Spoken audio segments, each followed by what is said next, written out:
בוקר טוב, זה עץ דקל קנרי שנפגע מחתקונית הדקל. אם אתם יכולים לראות טוב בין הענפים, אני זז, אני מסתובב, אתם רואים, יש לולב קטן. מה זה לולב קטן? ענף קטן. העץ הזה נפגע בתחילת הקיץ, אנחנו כבר באמצע החורף. הוא נפגע וממש הענפים היו שמוטים לצד, וכמו שאתם רואים, הלולב שלו נפל אז בתחילת הקיץ.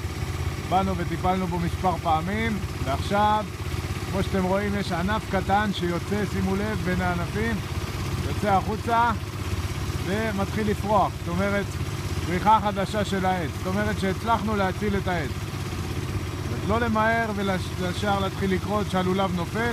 זה עץ שהלולב שלו נפל והוא הצמיח חדש. להזמנות חייגו אלינו 052-3-515-382.